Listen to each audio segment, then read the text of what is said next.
My name is Rory Houlihan. I ran for U.S. Senate last spring, 2016, to stop the ticking time bomb so I could put our economy on track for a bright new day instead of all things ending. Well, I lost the election, am not running so far, but the ticking time bombs are still here, if not more so.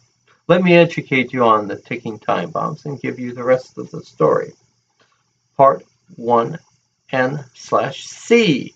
Continuation of Lucius Quintus Cincinnatus Lamar, a most unlikely liberal. In 1861, Lamar drafted the Ordinance of Cession, dissolving Mississippi's tie to the Union. Lamar then serves in the Confederate Army as a lieutenant colonel, but comes down with apoplexy, which nearly kills him and will plague him for the rest of his life, but saves him. Now, the South has a pitiful public school system and a great private school system. So, really, only the wealthy were educated. So, the South had a far more narrow pool of leadership of qualified men to run the government. The spilling of wine during the Civil War leaves the South without leadership after the Civil War. Lamar's own family losing Lamar's youngest brother, Jefferson Marlborough, at Crampton Gap, as his horse jumps the breastworks. Lamar's cousin John, the largest slave owner in Mississippi, fell a few hundred yards away that day. 2 years later, Lamar's older brother, Thompson, now a bird colonel of the 5th Florida, died at Petersburg. Both Lamar's lower partners died.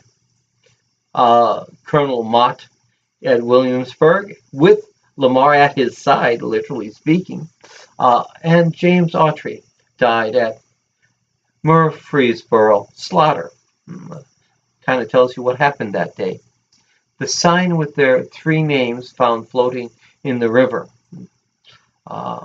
some few feet from Autry. The brave Southern leadership destroyed in the Civil War. As I pointed out earlier, good men sacrifice, rear ends don't.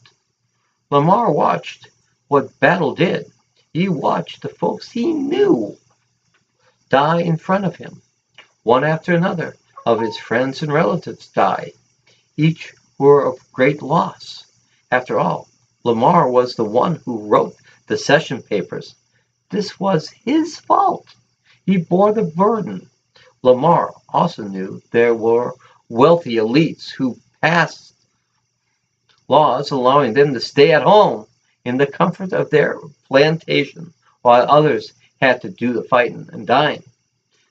The Yellows acted important at the state houses and made sure that they protected their wealth and practiced sectionalism, protectionism that undermined the South's war effort.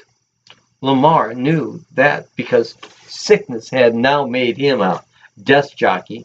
Remember, the South divided up its armed forces, one to maintain a police state and the other to fight the war.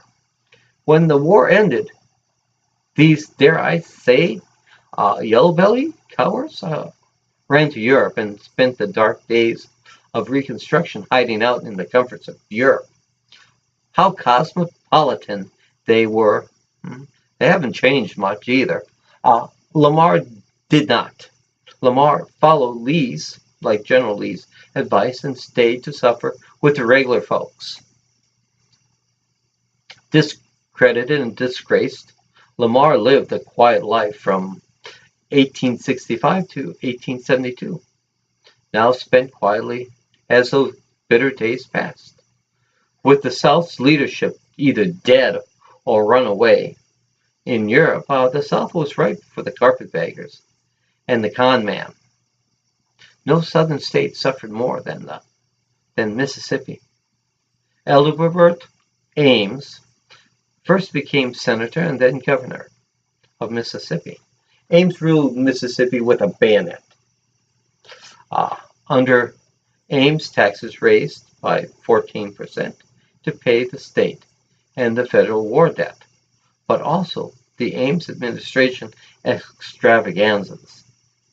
Cardozo, who was under investigation in New York for larceny, was put over the public schools and used those funds as his personal piggy bank. Northern Mississippi, in many ways, is still recovering from to this day. Lamar soon realized that the South's only hope to ever recover was not in continuing the Civil War, but in promoting conciliation with the North. Only with the restitution of normal federal-state relationship would the military rule be withdrawn, and only after constitutional guarantees being reinstituted could the South start the recovery process.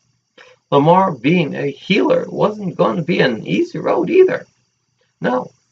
But to Lamar, it was the only road. After all, Lamar now clearly saw the evils of secessionism and sectionism. Civil War, blood and death taught Lamar a lesson he never forgot.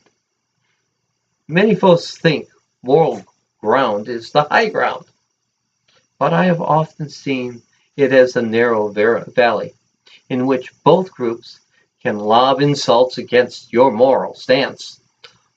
On both the North Republican side and the South Democratic side, waving the bloody shirt of the Civil War was a sure way to get a vote. There was no advantage to healing our country. No one was looking to make peace except Lamar. The Civil War had only changed from an overt war to a covert war, in which both sides were fighting. And the U.S. House of Representatives and the Senate was now a battlefield. The result of this fighting was that sectionalism was in high gear, and the powerful were taking full advantage of this chaos to enslave the hardworking. White and black didn't matter. The railroads owned two-pocket senators. This was the time when contract farming, sharecropping, and yellow dog contracts all got started, all of which were designed to enslave the hardworking folk. The South hardworking man suffered the most. Lamar knew this. Sectionalism had divided our country up like a prize hog on the spit, and the wealthy were carving up our country into their little sectional fiefdoms with czar overseers. Alone, Lamar stood for the United States of America when standing wasn't good politics. That was the state of affairs Lamar was elected into. If you like what you hear, would you do me a favor and subscribe to my Rory for Us YouTube channel? Thank you very much. End of part 1N/C, continuation of Lucius Quintus Cincinnatus Lamar, a most unlikely liberal. You have a good and blessed day. Bye, folks.